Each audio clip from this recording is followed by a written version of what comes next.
en el caso, como viene diciendo Joana, yo también venía escuchando varias de las cosas que venían hablando los distintos profesionales y creo que coinciden que bueno, que no está muy mal hecho el Power, porque sí, el tema de esta comunidad, de esta nueva forma de percibir sí, a las familias, a quienes son los integrantes de esto, nos habla de bueno, de cómo también esa definición que da por ahí, lo veo mucho de la psicología sistémica, ¿sí? El trabajo con las familias, ¿sí? En esta área que es como la discapacidad, ¿sí? O como esta condición de vida, también lo podemos mencionar.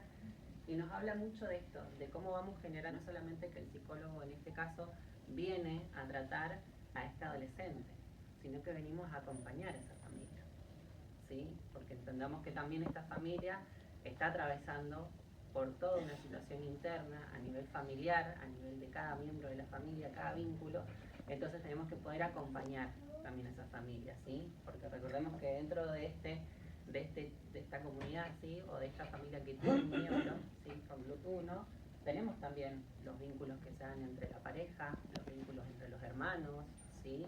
Los vínculos entre el padre y cada uno de sus hijos, ¿sí? Y también, bueno, los vínculos que van fuera ya de esta familia, como son los abuelos, el resto de la familia, la escuela, los amigos, ¿sí? Que es muy importante también trabajarlo en la parte psicológica, porque, como bien decían ustedes, en el tema de desafíos alimenticios, ¿sí? ¿Cómo hacemos con este adolescente que está buscando su identidad y tiene que enfrentarse con sus amigos, donde él tiene que llevar su comida, donde no puede sentarse y tomar tal vez lo mismo, comer lo mismo que sus pares, ¿sí? Entonces tiene que hacer un cambio y es todo enfrentarnos a eso que vuelve por ahí difícil, ¿sí? Que obviamente, como también mencionaban ahí, el tema de las resistencias, de querer cambiar la alimentación, de que me escondo y como por otra parte, ¿sí? Desafío eso también, bueno, hacia la propia identidad también de estos adolescentes. Nosotros hablando de otras etapas. Al principio pensaba un poco cuando hablaba también Joana, como decía, yo vengo a incorporarme en el caso de Santi, ¿sí? Vengo a incorporarme como a los 3 años, ¿sí? Hace 3 años más o menos que estoy trabajando con él. Y la verdad que también fue una pregunta para mí decir, bueno, ¿qué es el grupo 1? ¿Qué función cumplo yo como psicólogo dentro de esta patología, ¿sí? O qué vengo a hacer, cuál es mi función, ¿sí? Tal vez uno lo ve cuando empieza a leer, dice, no, pero esto es más clínico, más médico, y en realidad no, empieza a ver después que hay un abordaje mucho más familiar, ¿sí? Para acompañar, porque obviamente esto viene a presentarse, si lo vemos desde esta parte de la psicología sistémica, como una crisis evolutiva dentro de la familia, ¿sí? Es un quiebre, que como familia seguramente muchos lo han pasado al recibir el diagnóstico, ¿sí? Cuando nos enfrentamos al primer diagnóstico de decir, bueno, o también la incertidumbre de poder saber qué es lo que estamos pasando, ¿sí? Hasta tener concretamente, como dicen ustedes, la certeza de que sí, hay una insuficiencia, me pasa esto, tengo el diagnóstico con el nombre, sí, soy parte de la comunidad Glut 1 o no lo soy. Hasta que llego a ese momento, la familia pasa por muchas etapas, ¿sí? Esa situación emocional, ¿sí? De la incertidumbre, de saber qué es lo que está pasando con este miembro, ¿sí? Qué es lo que va a pasar, cuál es su definición, cuál es el diagnóstico, bueno, atravesamos. Y esto viene a irrumpir dentro de la familia y a empezar a causar diferentes ideas, ¿sí? Por ahí pensaba que, bueno, que esta parte, ¿sí? Este autor puntualmente, que es más psicoanalista, nos da una buena definición para poder entender de decir que, bueno, que cuando un bebé viene al mundo, ¿sí? Provoca sentimientos en la historia de la madre y del padre, ¿sí? Y que a su vez eso, su apariencia física, va a implicar también un significado para esta pareja y para este niño, en estas relaciones vinculares, ¿sí? Es decir, que para cada uno de ustedes, de las familias del Grupo 1, sus hijos, ¿sí? Ese miembro, ¿sí? Que es parte de la comunidad, vino a significar algo en ese principio, ¿sí? Y ese vínculo se fue creando y hoy se torna desde otro lugar, hoy viene a significar otra cosa, ¿sí? ¿Cuál es la emoción o lo primario que hemos puesto en ese vínculo, ¿sí? ¿Cómo lo vamos a ir trabajando? Y al enfrentarnos con la discapacidad, sabemos que es un antes y un después, ¿sí? O con la condición, en este caso del Bluetooth 1, ¿sí? Es un antes y un después, todo un cambio para las familias. Y como también decimos muchas veces, por ahí se habla en términos generales lo que es la discapacidad, ¿sí? Como que bueno, tenemos una discapacidad, vamos a pasar por esto, Y en realidad yo creo que eso es bueno que cada familia lo sepa, es que cada familia crea su propio concepto de discapacidad, ¿sí? Y cómo vive esa condición también de vida nueva. Lo va creando y es ahí donde nosotros, los psicólogos en este caso, entramos a trabajar con ese concepto. Por ahí también acompañamos a lo que decían acá las profesionales de que tenemos uno con las mismas similitudes, pero no es lo mismo. Hay diferencias. Bueno, lo mismo pasa internamente y psicológicamente con las familias.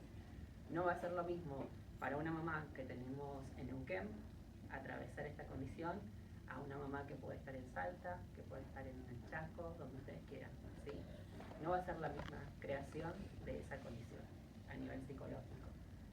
Y por ahí hablamos también en esta fase, ¿sí?, de lo que se habla mucho en la discapacidad, es el duelo. ¿Sí? Que muchas veces hablan, o se dice, hoy está muy en auge hablar de esto, de que el duelo viene a presentarse cuando tenemos un miembro con discapacidad. Y es ese duelo frente a lo que se puede decir el hijo sano que no está, que por ahí suena muy crudo, ¿sí? Y nosotros lo hablamos mucho y yo me tomo muchas veces ese espacio para hablar con las familias y que sientan la comunidad de poder hablarlo, ¿sí? De que sabemos que a nivel de las discapacidades tenemos 3 tabúes muy principales, más en Malargüe, que es el tema de la sexualidad, la autonomía, ¿sí?, y el duelo propio de esa discapacidad. Entonces está bueno poder sentarse con la familia, brindarles ese espacio en esos primeros encuentros y poder preguntarle a los papás, ¿cómo te sentiste cuando tuviste el diagnóstico? ¿Qué sentiste por ese hijo que hoy se te dijo que tiene esta condición? ¿Cómo te sentís? Hay papás que han tenido, más allá de que sea con GLUT o otras discapacidades, que se toman el momento de decir, la verdad que lloré, me sentí muy mal, me sentí triste, siento que hoy soy yo la culpable de que mi hijo esté así, ¿sí? Entonces está bueno que las familias sientan ese momento y lo tengan, ¿sí? Porque también piénsense que como familias hay un impuesto social donde no podemos descargarnos. Como yo como papá no puedo decir, estoy enojado porque mi hijo esté así. O yo como mamá, bueno, no puedo estar triste porque mi hijo no me puede ver así. ¿Sí? Tenemos muchas imposiciones sociales. Entonces, ese es el trabajo que también nosotros venimos a hacer como psicólogos, de poder escuchar a las familias, que las familias tengan su espacio, porque imagínense que todo eso se va alimentando a lo largo de los años, ¿sí? Y si la familia no lo puede trabajar, en algún momento, en algún vínculo, en alguna situación, va a salir, ¿sí? Se nos puede mostrar como esas crisis de epilepsia, pero desde una epilepsia psicológica en un vínculo relacional, ¿sí? Entonces está bueno poderlo trabajar. Bueno, también la presencia de este joven, ¿sí?, este adolescente, que nos viene a mostrar también todo un periodo, porque obviamente entendamos que cuando vamos con un niño, ¿sí?, es todo un proceso de acompañamiento, la familia, pero los adolescentes nos vienen a reflejar todo lo contrario, porque al entrar en la etapa de adolescencia empezamos en la búsqueda de la identidad. Tenemos ese adolescente que no quiere seguir las normas de la casa, que ya le parece aburrido las reuniones familiares, que quiere estar con los amigos, que no le gusta esta música, que el papá es un pesado, que la mamá es muy rompebola. Entonces es como que ya entramos en todo ese juego donde decimos como papá, bueno, ¿qué hago? Ya no puedo estar ahí, y entonces empiezo a trabajar desde otro lugar. Empezamos a escuchar. ¿Por qué? Porque obviamente tenemos un adolescente que está buscando su identidad. Y en esa búsqueda de identidad nos enfrentamos también con la familia a diversos sucesos que son, por ejemplo, donde se abren, en este caso, las heridas por la discapacidad. Porque tal vez desde las primeras infancias los niños no son tan perceptivos de su discapacidad. Cuando entramos en la adolescencia, sí, empieza a resaltar más, porque empiezo a tener un grupo social, tengo amigos, donde a veces empiezo a ver que, bueno, mis amigos hacen esto y yo no lo puedo hacer, o yo tengo que prepararme de otra forma para hacer eso con mis amigos, o mis amigos me preguntan por qué yo tengo que llevar esta comida, o por qué yo voy a tal lado, ¿sí? Entonces empezamos con todas esas diferencias donde el adolescente también a nivel personal se enfrenta con su propia discapacidad, que tal vez al principio no fue tan relevante porque la familia funcionó de una forma que acompañó y demás, pero hoy sí se empieza a mostrar. También es un momento evolutivo para los padres, porque ese niño ya deja de ser niño, pasa a ser un adolescente, ¿sí? Y empezamos a tener papás que se enfrentan con una autonomía, ¿sí?, donde este adolescente dice, no quiero que me traigas más la ropa, me meto yo solo a bañar. Bueno, está bien. No, yo me bajo solo en la escuela, quédate en el auto. Las mamás sé que lo resisten más, tengo que dejarlo que se baje solo. Bueno, entonces esto también, de que empiezan los mensajes, ¿sí? De que empiezan las novias, las etapas esas también, ¿sí? Los noviazgos, todo. Las mamás, ¿y con quién te estás escribiendo? No, con nadie, es una amiga. Ya empiezan las mamás a tantear ese terreno también, o los papás. Y son momentos evolutivos, tanto del adolescente como de la familia también, ¿sí? Que tenemos que ir acompañando y comprendiendo, donde yo también les planteo a los papás que es muy necesario que por ahí nosotros lo hablamos también en el lugar donde estamos, en Malargüe, ¿sí? Como les digo, ahí está el tabú por la sexualidad. Entonces es muy necesario acompañar a las familias al hablar sobre la sexualidad, sobre la educación sexual en todos los niveles, ¿sí? Entonces eso también es importante poderlo plasmar. Ahí es donde vemos, bueno, la creación de este adolescente que está buscando su identidad, ¿sí? Donde él se enfrenta también a sus propios cambios corporales, ¿sí? A la propia definición de su sexualidad, ¿sí? A la búsqueda de esta identidad. Y cuando hablamos de la búsqueda de identidad, es a donde yo pertenezco, ¿sí? Donde yo me quiero empezar a crear, qué es lo que me gusta, ¿sí? Qué es lo que me empieza a definir. Y ahí empezamos a ver que a veces pueden pasar situaciones, como yo le digo, que vamos trabajando a la par y que en las familias se nos pueden presentar como esos fallos de la construcción de la identidad, ¿sí? Cuando hay papás o vínculos familiares que quedan muy apegados, ¿sí? A la discapacidad. Frente a ese temor de que este adolescente tenga que enfrentarse a nuevos vínculos sociales, prefiero retenerlo, prefiero que no vaya, bueno, no, fíjate, quédate en casa mejor, no salgas, bueno, ya voy a ver si te llevo con los chicos o bueno, no, capaz que el próximo fin de semana. Entonces empezamos a retenerlo, ¿sí? Porque nos cuesta, como papás, empezar a soltar, a dar esa autonomía también. La exaltación también por la propia imagen, a veces pasa, ¿sí? Donde el adolescente empieza a definir, a ver cuál es su imagen. Tengamos en cuenta que frente a esta condición se nos presenta la imagen corporal, ¿sí? La creación de su propia imagen, que eso también es algo que uno va construyendo, ¿sí?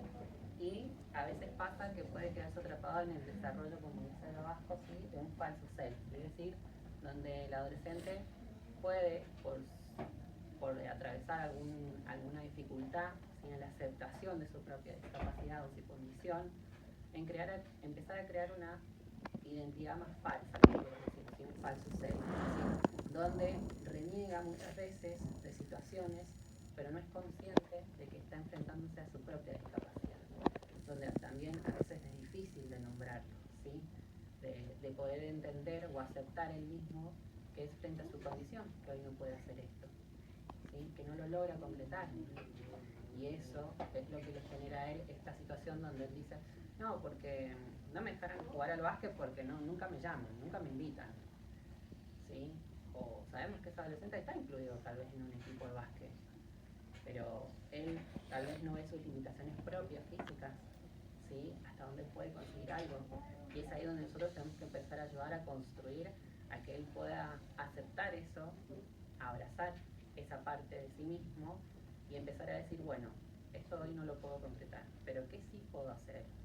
¿Sí? Ver más allá de esa condición o de esa discapacidad, ver las capacidades de los adolescentes. Por eso, como decía Joana, por más de que tengamos técnicas psicológicas, psicopedagógicas, nosotros tratamos siempre de ver cuál va a ser la capacidad de ese adolescente, de ese niño, hacia dónde podemos acompañar para fortalecer y darle el mejor rumbo, ¿sí? Muchas veces con la escuela nos pasa eso, como decía también Joana, el enfrentarnos con un ambiente, ¿sí? Con un contexto que nos limita, donde a veces se mal usan también las palabras, eso de decir somos una escuela inclusiva porque tenemos un chico con CUT.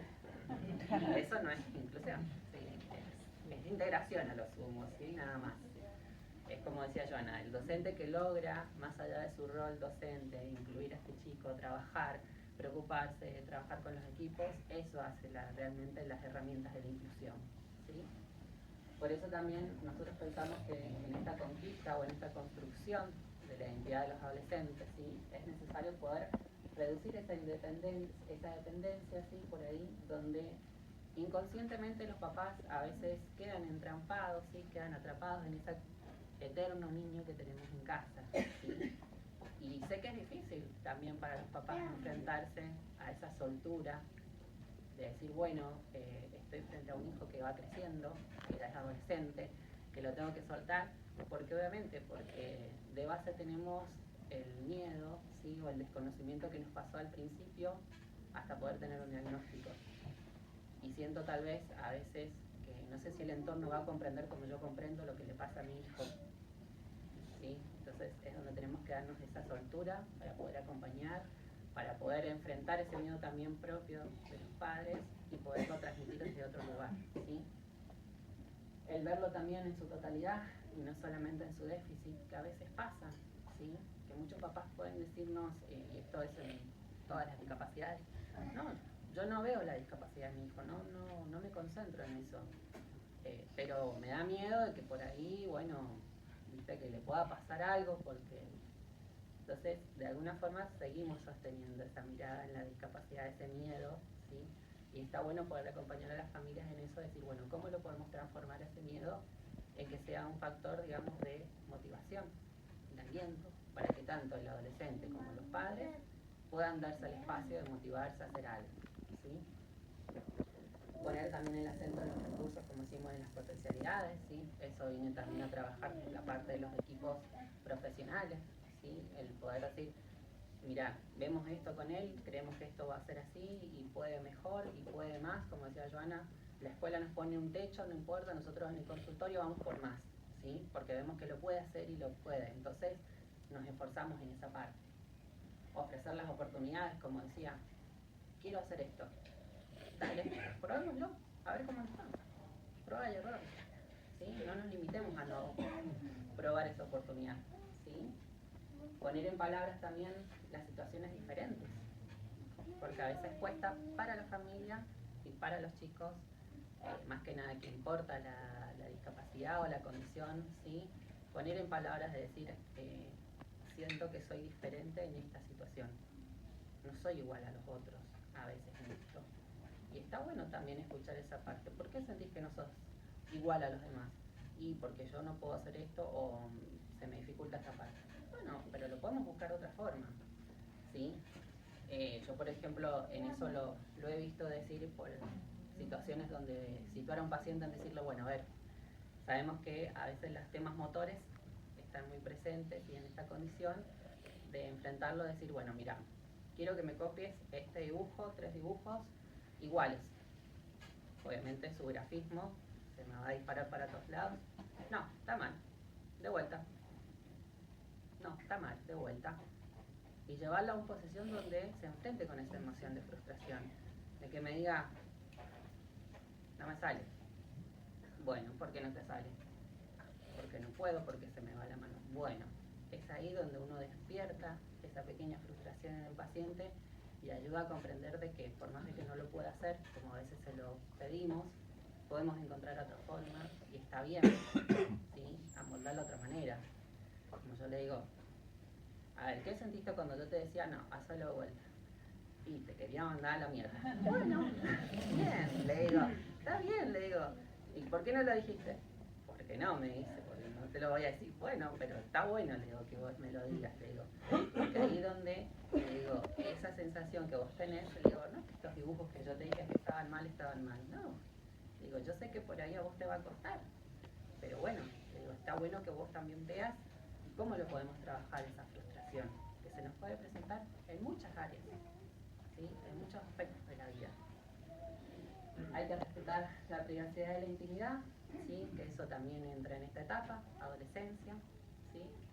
Y bueno, tener los grupos de pares.